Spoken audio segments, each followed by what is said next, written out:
In the laser industry, specifically, it has changed dramatically. The field of biophotonics was just getting started. The first instrument that I bought was a microwave spectrum analyzer. It's time to shed light on our universe. This is All Things Photonics, a podcast about the physical science of light. Join us as we explore the latest in lasers, optics, spectroscopy, and microscopy. Each episode, you'll hear from leading voices from across the photonics landscape. We're brought to you by Photonics Media.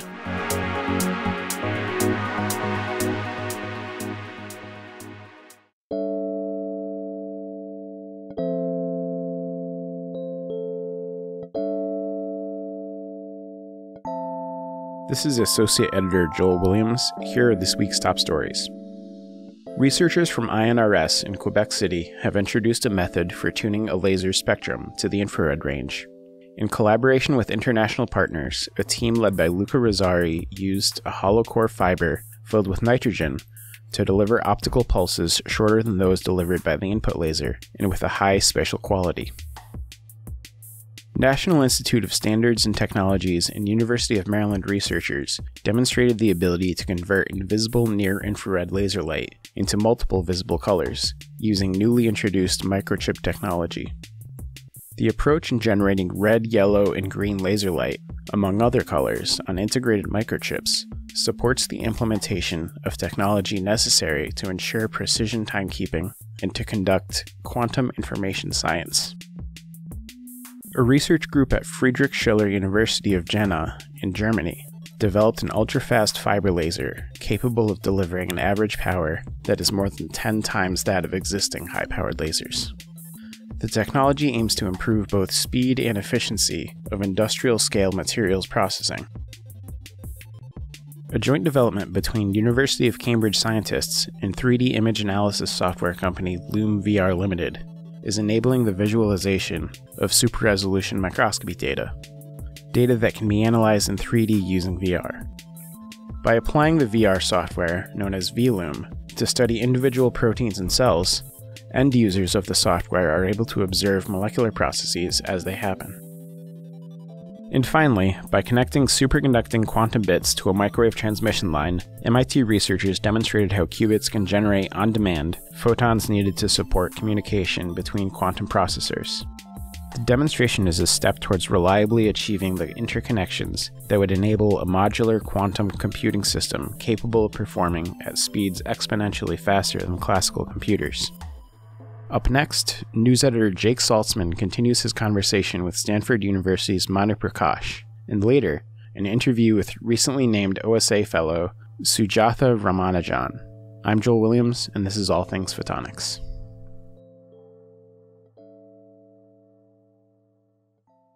Today's episode is sponsored by COMSOL, the leading developer of multiphysics simulation software, which includes tools for building and deploying simulation apps. COMSOL's wave and ray optics capabilities are used for modeling, imaging, and sensing in consumer electronics and biotechnology, information processing and communication systems, and more. See how the COMSOL software fits your optical analysis needs at www.comsol.com.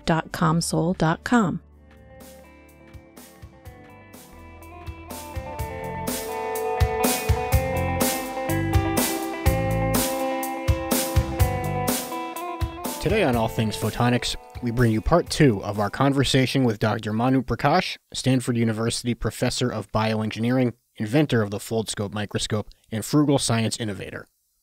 In the first part of our conversation, available on our website and wherever you get your podcasts, Dr. Prakash discusses the inspiration behind the Foldscope and the long road to having more than 1 million Foldscopes in the hands of users around the world. We also talk about frugal science as a scientific framework, the simple joys of tinkering, and the pressures placed on scientists today. That and more can be heard on Episode 2, Season 2 of All Things Photonics. Here now is Part 2 of our conversation with Dr. Manu Prakash. You have traveled a distinctly nonlinear path in microscopy, from making a microscope from a pair of bifocals when you were 7 to working with the highest industry-grade machinery to ultimately developing a origami-folded, mass-produced microscope. Why is microscopy such an appealing introductory scientific technology? I just love microscopes. I mean, just the history of the field and how much you can learn by just watching is mind-boggling to me. I mean, I cannot believe a field of science that just suddenly shakes people up. I mean, it's visual, it's emotional. You are face to face with this unknown, almost sometimes monster-like life forms. It really is hard to boggle and think about how everything fits together in our life. I mean, just to me, the world makes sense only through the lens of a microscope. Otherwise, nothing in my life just makes sense. I mean, you could take COVID as an example. You could just be convincing people forever, hey, wear a mask, but nobody's seen these invisible droplets. You could really just literally breathe for 2 seconds or cough on a glass slide, and you will literally see what everybody and the CDC has been talking about.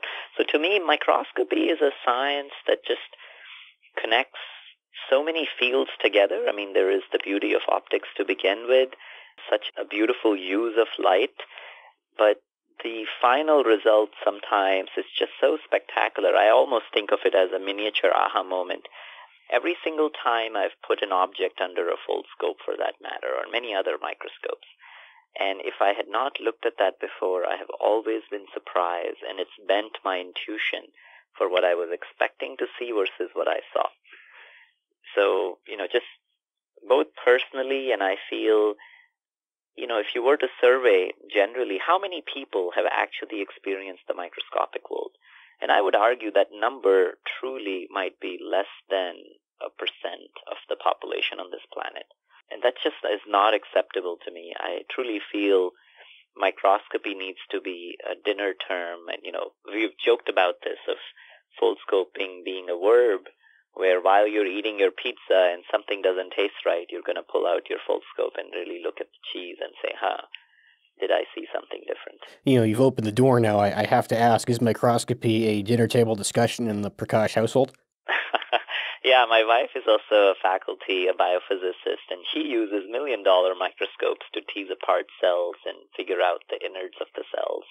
So that is actually true. I have two 4-year-old girls, twins, and I think, it's embedded in their life. Every conversation we have, eventually they want to know, okay, so what does it really look like? And to me, I do most of this for the personal joy as well. It's not just about thinking about others per se, because when, as scientists, the day that science stops being fun for us, then it doesn't make any sense to me. So just to me, the personal experience is as important as the fact that then you can bring that experience to other people. I want to read an excerpt from a profile that Carolyn Corman wrote about you about 5 years ago. And I quote, Prakash arrived at MIT in 2002. He did most of his PhD research at Neil Gershenfeld Center for Bits and Atoms, an interdisciplinary program with generous funding and a stable of manic inventor prodigies. Quote, a place where Manu can be Manu. Those words at the end came from Dr. Gershenfeld, a place where Manu can be Manu. Take your best shot at telling us what you think he means. You really have to ask Neil what he meant. I didn't have a linear path in science. I wasn't the top student in my undergraduate. I was never the top student in my school. And sometimes, to a certain extent, I've just felt that the way education systems are built is based on what we know as a knowledge base comes first than what we don't know. So to me personally, it's always been about being able to tinker, and informal ways of learning have been very important. And that can be difficult for many people to both understand and also just the space. I mean, I have a very hard time when people ask, what do you do? Or what science do you work on? Because, I really don't know. And I think, at MIT, I was just trying to find who I am. And I was fortunate that I was given the space and time to just find who I am. And I bumped around many people. I learned from many people, but then I also just spent time alone. And that was extremely important to me. So, when you do things like that, things break, things not always go the right way, but in the end, there is a way because you are learning. And so that personal, I think I often tell everybody who goes through my lab that the goal is, of course, to make important contributions, but the goal is also to find who you are deep inside. Because if we're not honest to ourselves of who you are, then after some time, science will start looking like work and not just a personal expression. So, I feel artists are the best in being able to break these boundaries and just really go for where their gut feeling is and learn along the way. I'm very thankful for MIT to even accept me to begin with the kind of grades and scores I had from undergraduate. But on the other hand, they saw something that maybe others might not have seen. It's been a ride, and I think just personally to me, one of the joys has been in my own mentorship, how do I provide both the kind of freedom that's needed for students that get a chance to work with me. But I'm also very proud of the fact that now, after many years, 7-8 years of my lab, I've been able to train many students and postdocs who now have their own labs, almost 7 or 8 labs around the world. And that really, to me, is a very proud moment because now they get to experience and share that joy and explore in their own ways and take what they could from experiences with me. So I think what Neil gave me, I try to give to others as well and pass that on. Take me inside your lab. What does a normal day look like? Is there a normal day?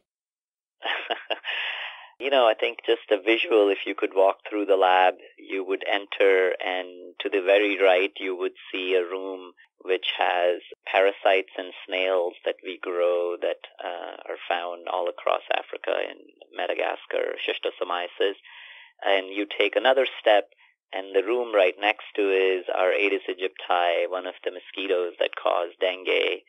And then you take another step and you find a tank which is filled with continuous culture of a sample that I've been running, which was collected in Monterey Bay. It's kind of a miniature ocean, which smells, the whole lab smells of the ocean. And you take another step and then you find some organisms that were collected in the Red Sea, marine organisms. And then, you go on and on. I think we really have a zoo of organisms because I deeply believe, watching biology in its true form has a power. Then you turn to the left and then you'll see a sea of optics tables right next to this really messy, dirty ecological samples are all our microscope tables.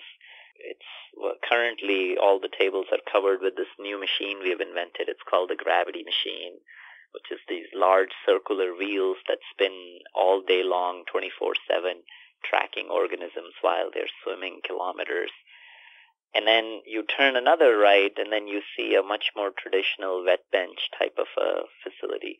So I think to me, just as a lab, space is very important in how we structure our ideas because space forces a way of thinking. I also run my own machine shop, which is also accessible to the entire building. I had to fight tooth and nail to say that, yes, a bioengineering building should still have a traditional machine shop, and lathes and CNCs will never go out of fashion in some sense.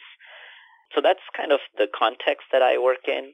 The day-to-day work often ranges from, I still like doing experiments. I have my own projects that I'm very proud of, and it just takes longer, and I'm just a lot more slower. But then on the other hand, we spend a lot of time in the field as well as a lab, and many of our frugal science ideas actually arise in the field. So, COVID has really put a dent on this, but otherwise I would have been taking this call from some of our field sites. And to me, thinking on feet and not always relying on what I have accessible in my own lab is extremely important. So I have a garage lab at home, and I spend a lot of time in toy shops and other places. And it's the collection of these things that lead to the types of ideas that we work on. But I think much more importantly than the space, it's the culture. We never judge each other for the silliness of an idea or the lab culture. One of the graduate students told me one day, he put it best, is whenever an idea is proposed, everybody else is supposed to respond as and then add to it and steer it in ways and forms, not the but culture where you hear an idea and you say, but here are the different reasons it's not going to work. And, in that environment, it does take longer, but then if you are true to the problems that you have chosen to work on, then, you do stumble upon places there that are just nonlinear. And I think, again, this also boils down to I'm very selective to who's part of the lab and is it a good fit? This can be a chaotic environment at best. So, yeah. You mentioned some of your more recent work and perhaps also the and not but culture contributes here.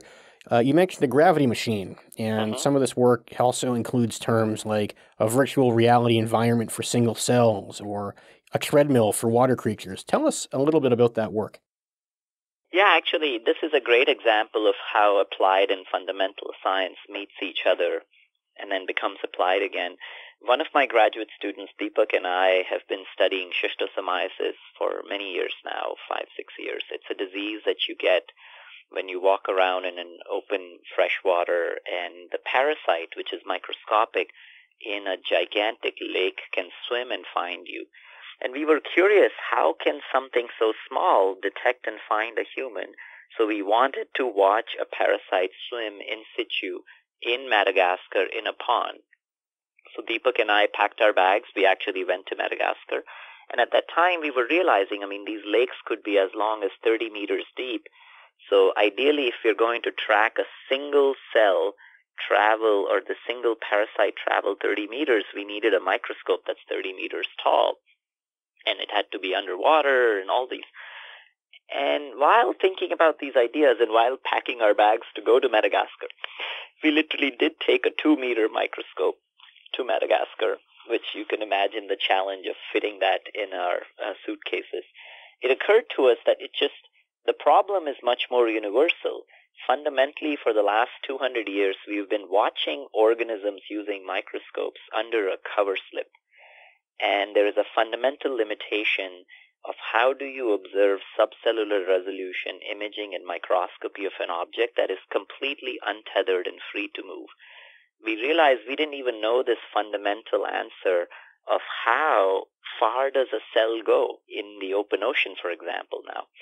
And the simple insight we had was, instead of a long tube, what if the two ends of the tube were connected? And I literally went to a sports store to buy a hula loop, and we literally built something like a hula loop and put some water in it, put a tiny piece, and we spun it around to kind of create this levitation mechanism. We call it a hydrodynamic treadmill. So if the organism is moving up, you take a wheel and you hold it vertical. So now they're like a clock. There are two positions, 3 o'clock and a 9 o'clock. These positions are special because gravity points down. And now if the organism is moving up, you spin the wheel down. And if the organism is moving down, you spin the wheel up. And we do this in a very tight feedback control loop inside a microscope. So in the frame of reference of the lab, the organism never goes anywhere, while in its own frame of reference, it's climbing kilometers. And using this, we've now taken this gravity machine to the ocean. We have deployed it on marine vessels and studied how marine snow, for example, which is our primary savior of carbon sequestration that happens in the ocean, the mechanisms behind it. We have used it to study single-cell organisms climbing hundreds of meters. So it suddenly opened a completely new way of thinking about life. And especially because life evolved with gravity, the role of gravity is fundamental to the evolution of life. There is one constant in evolution, which is gravity never turned off. So we're really deeply thinking about fundamental ideas about how microorganisms detect gravity and what does it mean. So, this is a torturous path going from studying a disease all the way to now building this new kind of a microscope and then leading to completely new questions in science.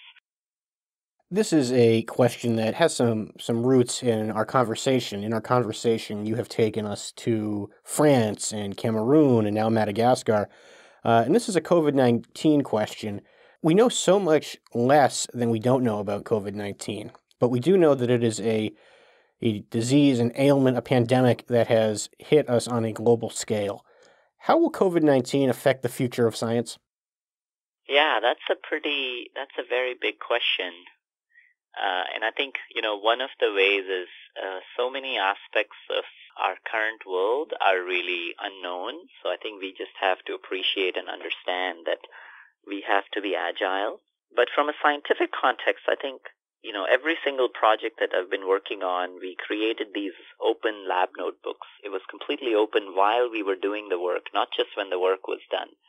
And that basically led to so many connections and scientists from around the world, and, not just scientists, academics, industrial partners, all working together in a virtual sense. So I think it's been a very powerful experience and a model that when you treat things as an emergency, which, climate change and many other problems like malaria, they are all emergencies unfolding in a manner that don't show up in the news the way that it should.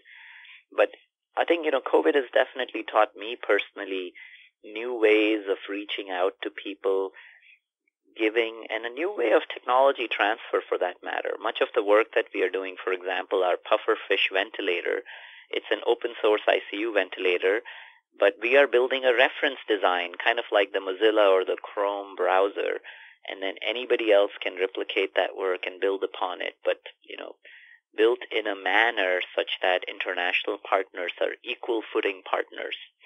So my one positive hope is that this continues, and as a scientific community, we realize that we are much stronger than individuals. And I'm not talking about big science. Big science has been around where you see papers with hundreds of co-authors and, of course, collaborations. That does happen, but it's still done in a manner in which it's a who knows who kind of a network. And very rarely do you see this open-ended, almost a self-organized groups coming together to tackle problems. So, my hope is there are new models to be seen here. And then, frankly, one of the challenges that I see is really how do you support science to the service of society? I really find it hard. I see this big gap, everything that we have done, the financial challenges of building tools that don't either fit in the current framework of science, which is, show me the best, fastest, smallest something, versus the social framework where technology is being actually deployed and used by people. And unless it's really proven and scaled up, there is very little support for it. The World Bank will not going to jump in. So I also see that this is a lesson, and this is why the pandemic fell through the cracks. If we had supported surveillance efforts, if we had supported ecologists that had been telling us for so long that we need to be doing this ecological measurement, not because it's going to suddenly tomorrow tell us which pandemic is coming, but if we build upon this science, we will have the capacity. But just, we have not been able to connect the dots in science, and I feel it's also a failure of funding and support agencies because they play a big role in steering people in directions because, without funds, you can't actually do science to a certain extent, traditional kind of science. So I really see that the governments need to learn from this and ask ourselves, why don't we have, it's just a shame to me that we can't even get behind the sets of organizations that were already in place that were doing much of this global collaboration like the WHO. But I really often feel that federal agencies now have an opportunity to rebuild their scientific networks, be far more global rather than nationalistic, which is what we've heard in the news every day.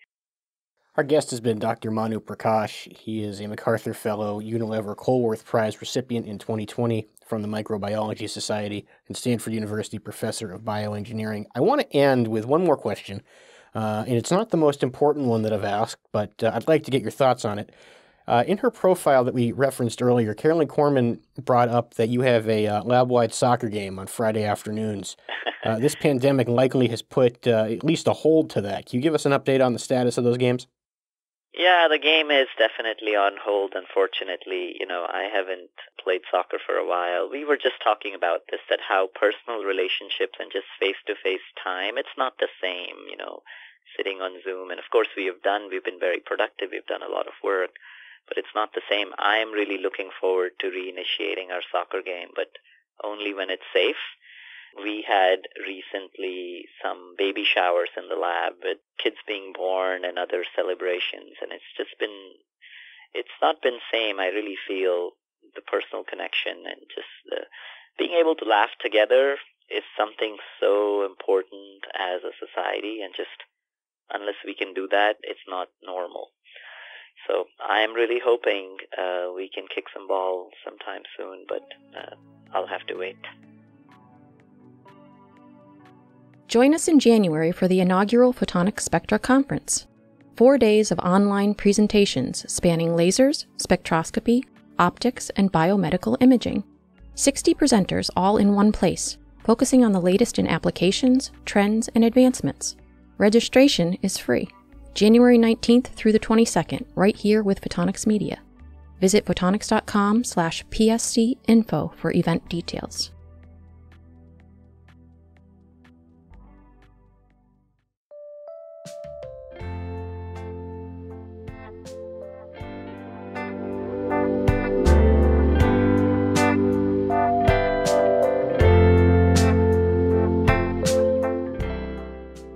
Joining us now is Dr. Sujatha Ramanujan, Managing Director of the Luminaid Accelerator. Sujatha is kind enough to stop by and talk a little bit about the initiative, which has wrapped up its third cohort, supporting OPI startups. Luminaid is based in the heart of the Rochester, New York optics and photonics community, and is currently accepting applications for its fourth cohort. Hi, Sujatha. Hi, so nice to meet you. You as well. Tell us a little bit about the accelerator and what it aims to accomplish. So the Luminate Accelerator is for optics, photonics, and imaging companies. And we very specifically take companies that are at that stage where they have a prototype, they've formed a business, but they need to get themselves to that next state of a business that makes them investable, that has them launching their products. So we take the resources that we have here in the optics community, and we help them build that business. Classes that we teach and seminars, as well as mentoring and hands-on experience to help those early-stage startups become that next stage of growth. We invest in them, invest time, we invest money, and we have some great mentors to work with them. And our end goal is that they be successful, and as such, the photonics community is successful. The region is successful because we hope that employment grows, and on the whole, the industry is promoted. You mentioned some of the distinct opportunities that Luminate provides its startups. Can you talk a little bit about those? Certainly. So the Rochester community here is an optics community. We have over 150 optics and photonics businesses located in the region. So when a company joins Luminate, some of the very special things that we're able to give them is direct insight and contact with our manufacturing and all of the outsourcing that they may need. If they need parts brought in, if they need someone to help with manufacturing, if they just need someone to talk to. We have a whole bunch of infrastructure, basically. We also have the Institute of Optics and RIT, so if they need access to laboratories and technology, interns and students and staff, they can have that also. We also bring in some of the best-known entrepreneurs and inventors in optics as our advisory board, and each team in Luminate is assigned a couple of advisors, 2 or 3, out of the industry that are well-known, and picked for them to coach them for the next 6 months. The program itself, we offer them obviously a desk space, and we have optics laboratories and wet labs and things that are all at their disposal for the time that they're here. And we offer a great deal of online training, meaning, how do you write your financial plan? How do you put together a customer discovery and marketing plan? And finally, we also have a lot of excellent contacts in the industry and in the investment community, so that it's not just us investing. We put $100,000 initially into each company, and then we put another up to $2 million in after 6 to 9 months. But we also bring in other investors. We bring in industry investors, we bring in VCs, we bring in corporates and angels to also look at these companies, so they get the co-investment from them. My hope is that every single company that we bring into the program thrives and gets the additional investment, the support that they need. from the community and from other investors. And so far, we're doing all right. We haven't lost anyone yet, and we have 30 companies in our portfolio. It's quite impressive. We're speaking with Sujatha Ramanujan, who is managing director of the Luminate Accelerator based in Rochester, New York. What types of companies and technologies right now are particularly well positioned to innovate the optics and photonics space? There's really such a wide breadth of companies that fall into, because optics and photonics being a technology discipline, the market disciplines are wide. So between the free space communication, quantum optics, and security, we also see a lot of medical technology. And we've seen a rise in biophotonics and analytics associated with biophotonics. AR, VR is always very, very popular. But some of these emerging technologies like biophotonics is really kind of interesting. I've seen some LiDAR and technologies associated with LiDAR. It's really kind of a wide breadth of things. Optics and photonics are becoming such an integral part of just about every industry that we're able to see growth in so many different sectors, all enabled by the same set of core technologies. So it's really an exciting time to be in this industry. And you talked about the broad range of applications and technologies. Adding to that theme, I suppose, of broadness is that this is truly a global pursuit that Luminate has undertaken here, both with the support system it provides as well as the companies. Talk about the global aspect of this, and now you're seeing you've completed 3 cohorts. You're seeing companies really from all over the world. Oh, yeah. So this program is an international program, and we're able to bring in companies from all over the world at various stages of their business. So there's several aspects of this program that I think really lend itself to be a good and global program. One is that we can bring folks from everywhere in the world to come here and take part in this. For a lot of companies, especially right now during these COVID times, where it's difficult to travel, but they need to get more global presence, by taking part in the Luminate program and accessing the resources that we give them, they actually get a sort of a soft landing for their company out of their home country without having to commit to the full move and the resource move in a time when it's really not physically possible. So, for instance, I have companies that are located overseas in different countries that are outsourcing some of their manufacturing here, or have a sales office coming up here because they themselves can't come here. So in that sense, they're able to access the U.S. and the global market through using this program. Some of the other things that we're able to bring them is our mentors, our advisors and mentors are not necessarily Rochester-based advisors and mentors. They're the industry luminaries, so they're all over the world. A lot of them are in the U.S., but they're coming from everywhere and have launched global businesses. So their job is to help these companies launch. So that's a big thing. And also the other corporate strategic partners, whether they're coming in to do development agreements or they're coming in to do investment, they are also global companies. So we have Asian companies visiting and U.S. companies and European companies. So when you join Luminate, you get that kind of exposure and access to the international and global community that is optics. We participate in all the international conferences that we can, educate and give talks, and I really are trying very hard to make this program accessible to anybody, no matter where they are, and help the industry as a whole. And the 3rd cohort graduates just recently completed the program. They've moved through it, and it culminated in a virtual ceremony and awards presentation at the Frontiers in Optics and Laser Science Conference through the OSA. Talk a little bit about Cohort 3. Obviously, there were some unexpected challenges that the startups had to navigate through given COVID-19. Talk a little bit about some of those companies and how they persevered. So, it's a kind of an interesting thing. At first, I was like, oh, no, as we're approaching shutdown and we have all these international companies and people really had to get home. So we moved all of our coaching sessions and our seminars, everything completely online so that you could access it from wherever in the world you're at. And suddenly we get even better engagement.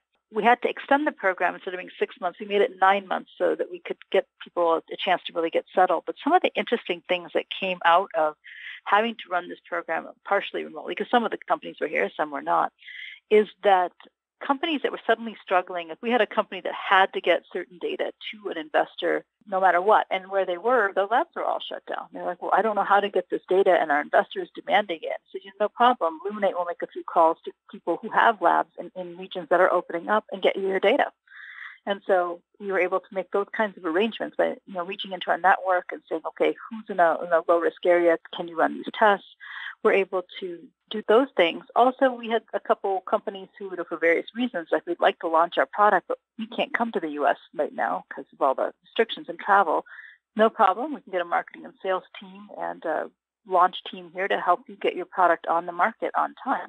So it was an interesting exercise that was initially done to enable companies that got stuck in lockdown to help them still access the program. And it turned out to be such an asset that we discovered that, this is one of the really good things about Luminate, is that it doesn't matter where you are in the world. We can still help you get moving. And I think that some of the things that the companies found is, and a lot of them are very, very frightened, if you look at early stage companies, interestingly, the ones that got Luminate investment or other corporate or other strategic investments survived the storm better than those startups that were purely revenue dependent. And that's kind of a flip case of what you'd expect. Most of the time, you're like, you want a company that has to be making revenue. But suddenly, revenue is drying up, particularly in the medical device industry. It's late, it's deferred. And if you're running on a shoestring and all you have is those sales, suddenly you can't make payroll. But if you have a Luminate or if you have another investor behind you, if there is a delay for a very good reason, they can understand and they can float you a little bit of time, like we did. We gave them 3 months and an extra $20,000 each so they could survive the storm. And they did. And I had more than one company tell me that it was a lifesaver for them. It's really quite a contrast. And you talked about some of the companies that are providing medical innovation. Certainly that was at the forefront with this cohort. But it wasn't a medical company. It was a photonic smart coding developer, Sundensity, who won this year's $1 million funding. Tell us a little bit about Sundensity. So Sundensity is a really interesting company, and they have been working hard. They applied to cohort 1 and got declined. They applied to cohort 2 and made it into like a runner-up position. In each case, it was because they hadn't come far enough along. But by the end of cohort 2, they had actually, in their runner-up position without any money from Luminate, had developed enough data. Like, that's basically what we're looking for. And what they've developed is this technology that has the potential to just revolutionize not just solar cells, it's so much of optics technology. In solar cells, it enhances the performance of the cells by putting this coating on the glass that makes the light conversion more efficient. So if you think about it, I'm going to say this in very, very layman's terms, so to my photonics colleagues, I apologize. When you look at a solar cell, it only uses so much of the light that hits it because a lot of it is in wavelengths that are not useful. But this is a very, very efficient conversion coating that allows the solar cell to access those wavelengths and move them to a usable part of the spectrum so the whole cell becomes so much more efficient. And Sundensity has shown how that technology has a great deal of promise. It actually works. It works in multiple different situations. And they were able to really move it along. And so they're going to be building their initial lines. They have other investors also coming in. So it's a very promising company now. It took some time and effort and a lot of work from Luminate to get them there. We're really excited about this company. It also shows you the value of perseverance. There's no question about it. The value of perseverance is vital. But it also shows, to me anyway, it shows this factor that Luminate will stick with its companies. And I suppose the best way to gauge the success and impact of the Luminate Accelerator is through the stories, the success stories of some of its cohort graduates. Is that fair to say, or does Luminate stay in touch with the companies it works with? Yeah, I think you can see that quite a few of them are doing extremely well. Let's start out with success rate in startup companies is really typically not good. Most of them you expect to lose a lot. And so I had actually entered this program thinking I'm going to lose some companies. We are sitting on entering cohort 4. I don't have a single company that is, and that may change, but to this point, I don't have a single company that's gone into bankruptcy or said we're done. They've been doing quite well. We have some companies, I look at Bounce Imaging, that's doing extremely well, and they make the 360 camera. We look at Intelon Optics, which is branching and growing and also doing really well. Double Helix has much more presence. They've won all kinds of awards. They've got placement everywhere. So one after another, I'm watching these companies. It's a slow climb in this industry, but they're really doing it. They're nailing it. They're getting clients. They're growing their value and really returning to the community. We're talking to Dr. Sujatha Ramanujan, who is Managing Director of the Luminate Accelerator, which is now accepting applications for its 4th cohort. Why is now such an exciting time to enter this space? First of all, the technology is just bursting, right? So everybody can see all the different great innovative things that are happening in our industry. But for Luminate in particular, this is a chance, if you join our next cohort, to really grow that business. And we've gotten to the point that we really know how to nurture and help a company grow, even through some pretty turbulent times, like the COVID times where hardware is tough and lab access is tough. We've been able to really help companies. So I think the industry is growing. The industry is hiring. And so it's not like the industry growth is slowed. It's just how do we get there? And so this is a chance for a startup company or an early stage company to access that. It's also a chance for a company that maybe isn't super early stage but needs to access the U.S. market to suddenly find a way to do that through accessing Luminate. If they're having trouble with that, we could probably help them with it. Cohort 4 is a little bit different in that we are starting it a quarter later to allow people to see what happens with travel and other things. It may or may not be possible for people to attend in person. They may have to do it remotely, and we'll have to see how that goes. So we're taking applications all the way through January 4th. And by the time the second quarter of next year arrives, we'll have started Cohort 4. So we're starting it a quarter later, giving people a little bit more time to think about what they want to do. And if they want to call and ask us about their application, we're always willing to listen and to give feedback. There is no time like the present. It's an exciting time in the optics, photonics, and imaging community. Thank you, Sujatha, for joining us and talking about the Luminate Accelerator. Well, thank you so much for having us on your program. Go to luminate.org if you wish to apply. It's an online application process.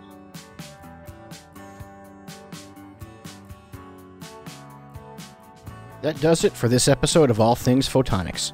Thank you to our engineer, Alan Shepard, and to Joel Williams with the news. Our featured music is courtesy of betterwithmusic.com. Most of all, thank you, our listeners. As always, you can share your thoughts, pitch us ideas, let us know how we're doing.